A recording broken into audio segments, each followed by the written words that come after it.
Welcome back, everyone. In today's Wealth Insight Collective video, we're diving into a topic that can truly transform the way you interact with others: social intelligence. Social intelligence is all about understanding and navigating social situations, connecting with people, and making sure your interactions are positive and effective.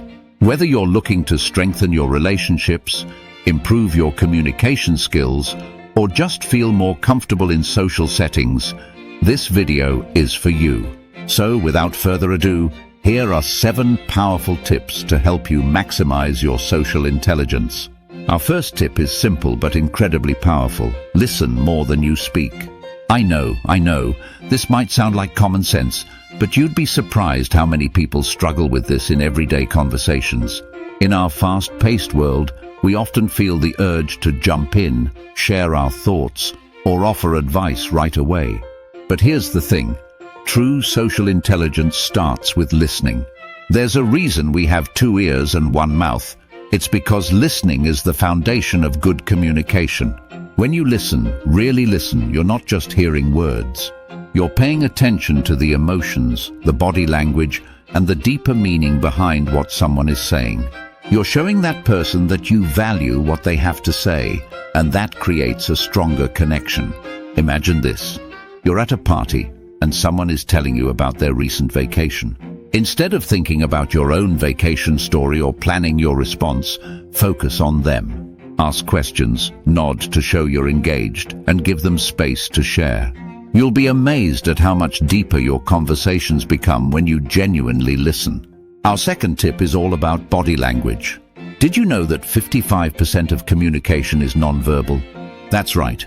More than half of what we communicate is through our body language, facial expressions, and gestures. So if you're only focusing on the words someone is saying, you're missing out on a huge part of the conversation. Here's the deal: socially intelligent people don't just listen to what's being said, they pay attention to how it's being said. Are their arms crossed? Are they leaning in or pulling back? Are they making eye contact or avoiding it? All of these cues can tell you a lot about how the person is feeling and how to respond appropriately. Let's say you're in a meeting and someone's body language suddenly shifts. They go from leaning in and being engaged to crossing their arms and leaning back. That's a clear sign that something has changed in the conversation. Maybe they're uncomfortable or disagree with what's being said. If you pick up on that cue, you can address it by asking for their thoughts or clarifying something. Next up, showing empathy. Empathy is the ability to understand and share the feelings of another person, and it's one of the most important aspects of social intelligence. When you can put yourself in someone else's shoes, you build trust, strengthen relationships, and make people feel heard and understood. Empathy is not about fixing someone's problems or offering solutions right away. It's about acknowledging their feelings and being there for them. Sometimes the best thing you can do is simply say, "I hear you," or "That sounds really tough." This lets the other person know you're on their side and that you care. Imagine a coworker comes to you stressed about a big project deadline. Instead of jumping in with advice like, "Just stay calm, you'll figure it out," try something like, "I can see how overwhelming that must be. Is there anything I can do to help?" This small shift in approach makes a huge difference in how connected and supported they feel. The next key to social intelligence is adapting to different social situations. Let's face it, what works in one setting might be totally inappropriate in another. Knowing how to adjust your behavior, tone, and communication style depending on where you are and who you're with is crucial. Think about it like this: if you're at a business meeting, you probably wouldn't make the same jokes or use the same casual language that you would with your close friends. Being socially intelligent means understanding the context and tailoring your approach to fit the situation. Here's a quick tip. When you enter a new social setting, take a moment to observe. Are people being formal or casual? Is the conversation serious or light-hearted? Once you have a feel for the environment, you can adjust your behavior to match the tone, making everyone around you feel more comfortable. Tip number 5 is one of my favorites. Ask open-ended questions. If you want to keep a conversation flowing and really get to know someone, asking open-ended questions is the way to go. These types of questions can't be answered with a simple yes or no. Instead, they encourage the other person to share more details, thoughts, and feelings. For example, instead of asking, "Did you have a good weekend?" you could ask, "What did you do over the weekend?" See the difference?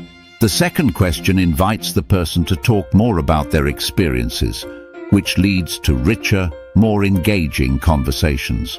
The next time you're at a social event and want to strike up a conversation, try starting with an open-ended question like, "What's something exciting you've been working on lately?" Or, "How did you get into your current line of work?" These questions show that you're genuinely interested in learning more about the other person, and they'll be more likely to open up. Now, let's talk about self-awareness. Social intelligence isn't just about understanding others, it's also about understanding yourself. Self-awareness means being mindful of how your actions, words, and emotions affect the people around you. If you've ever been in a conversation where you suddenly realize you're talking too much or dominating the discussion, that's self-awareness kicking in. It helps you make adjustments in real time so that your interactions are more balanced and respectful. One way to build self-awareness is to reflect on your social interactions at the end of the day. Ask yourself, did I listen enough?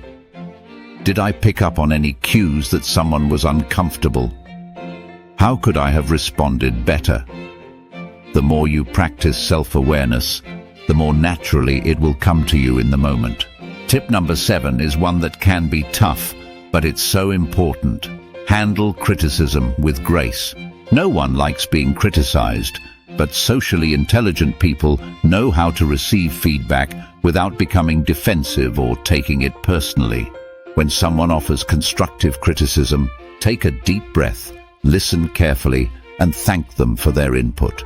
Even if the feedback stings, it's an opportunity to grow and improve.